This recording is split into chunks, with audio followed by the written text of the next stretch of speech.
Hey everybody, Coach Cathy here. I am going to present to you right now a method of planning your week that might be helpful. Many of you use the 411. If you love the 411, great. For some of you, the 411 does not exactly work. And this is a method I learned from one of my trainers, uh, Gene Monterastelli. He, it was such a powerful approach to planning your week. So many of us, I know all of my coaching clients, we have a very thorough GPS and our 135. We have it either for the whole year or we have it for the first 12 weeks, depending on how you've chosen to do it. In this video, I'm going to show you now what you do with it after that. And this is especially powerful for people who are the CEO, the manager, and the worker bee in your business. Some of us, if we don't have assistants, we're that.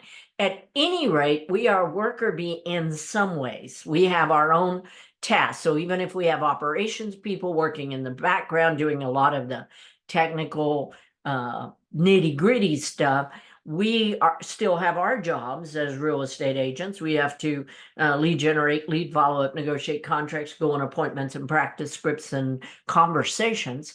We still have to do that. We still also have to be the CEO and the manager of the business. So I think this can be helpful to everyone.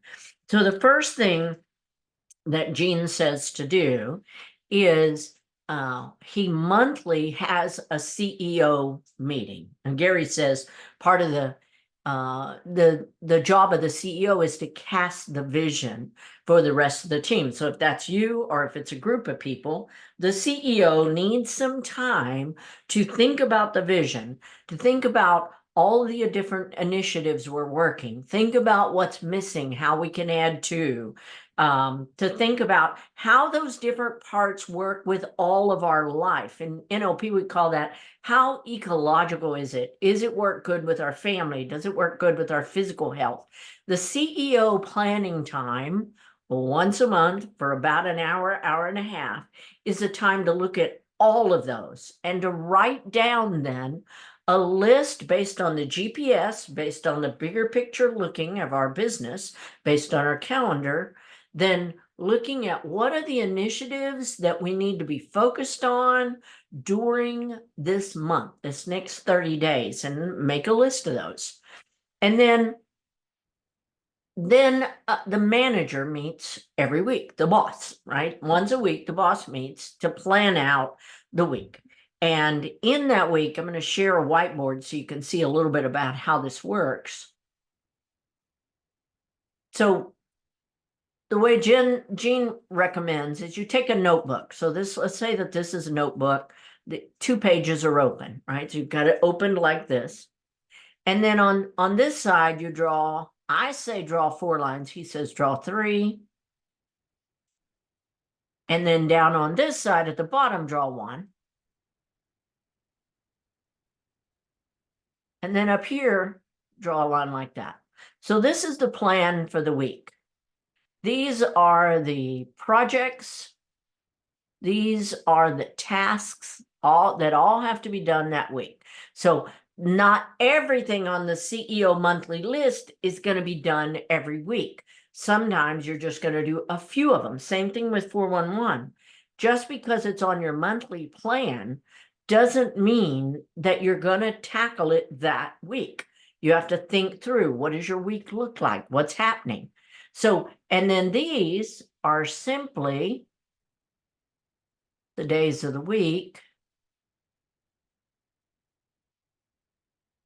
Sorry, I'm not too good with this whiteboard pen. Down here are achievements. I've added this one. Gene didn't have this one, but especially people who are trying to do many, many things, and whether you have ADHD tendencies, and I think it's good for everybody to reflect during the week and see what they did and actually got achieved. So here's what the boss does then once a week. So the CEO has a meeting once a month with themselves to think about the vision, the initiatives, how those work, the different things for all of their life, not just the business. And then weekly, the boss gets to decide, okay, of those things, these are the projects that we need to work on ongoing, right? And these are the tasks this week that need to get done. So the whole project may not be able to be done this week. Let's say, for instance, that part of your projects was to really separate out your database, who you're going to call and who the rest of the team is going to call. Well, that you may not be able to get all of them. The task for this week may be to separate out the A's, B's, and C's, who's going to call which one. So the task is what's actually going to be done this week. So this is a boss meeting with themselves Monday morning, hour to an hour and a half. They write down all the projects that the CEO has in mind. They write down all the tasks that really need to be done this week. And then they go through and look at the calendar.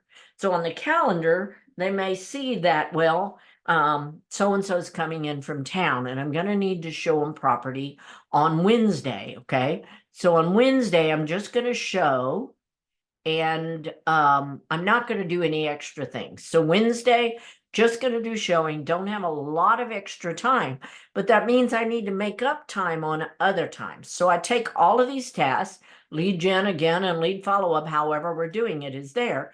And then we need to sort it out. Okay, on Monday, I'm going to do this task and this task. Tuesday, this task and this task. Wednesday, not going to do any tasks. Thursday, I can do one task, but I have some personal things to do Thursday. Friday, I'm going to get the rest of my tasks done so that all of these tasks here happen somewhere during the week based on what's going on the calendar, based on these projects that are the monthly vision from the CEO. And then the worker bee gets into action. So at this point, Monday comes, you look at the calendar, see your appointments, you look at these things. That's all you need to worry about on Monday. On Monday, you don't need to worry about all these projects. On Monday, you don't need to worry about all these tasks. What you need to worry about is the tasks that you decided to do on Monday. You decided, of course, to lead generate, lead follow up. You're going to work on your listing presentation. Whatever task it is that you put on Monday, that's what you do. Tuesday, you do these tasks. And you don't worry about all of these other projects or all of these other tasks. Lots of times I think we get overcomplicated in our minds because we're trying to do everything.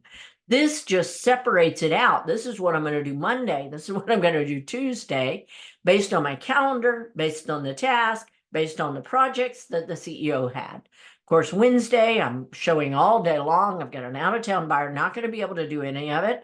It means I may need to do a little bit more on Thursday and Friday.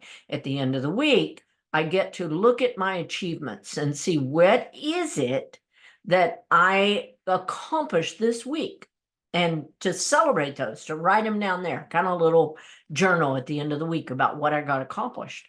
Now, the other thing that he does is he checks in every day at noon. At noon, he looks at his list, his little things. Today is, let's say today's Monday. And at noon, he checks in and maybe something weird happened Monday. Maybe the internet went out in the office and you couldn't do anything on the internet, and that took out several of these tasks that you had planned. Nothing you can do about that.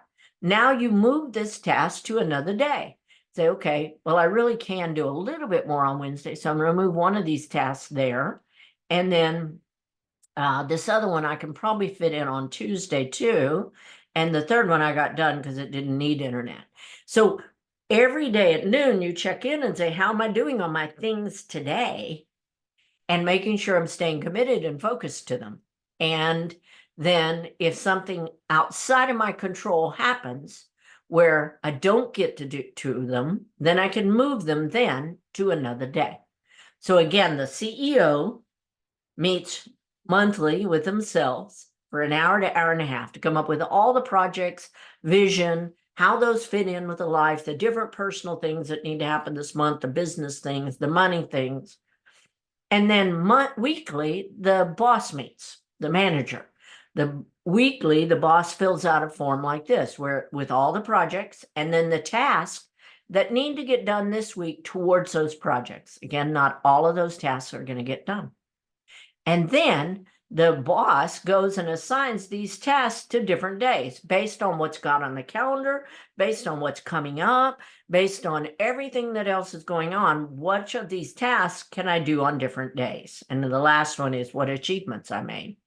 Then again, the final step is stop at noon every day, double check your list, see where you are, make sure nothing outside of your control got in the way, and then and if it did, then you need to move some of those tasks for today to another day. But you don't let the whole week go by. You don't let the whole week go by without you doing the task. You're looking at this every day. You're looking at midday to see where you are. And if you need to move something at that point, you do. So I found this to be a fascinating way to plan my week. Thank you very much, Gene Monterastelli, for that feedback. He does have a podcast, I think, if you want to look him up. But this planning tool can be very helpful and help you keep focused on the many, many things. All you have to think about is, what is today? What do I have today? My calendar, my list. That's all I focus on today. Keep it simple. Keep it easy. Don't complicate it. All right? Have a great time. Let me know what you think about this planning tool.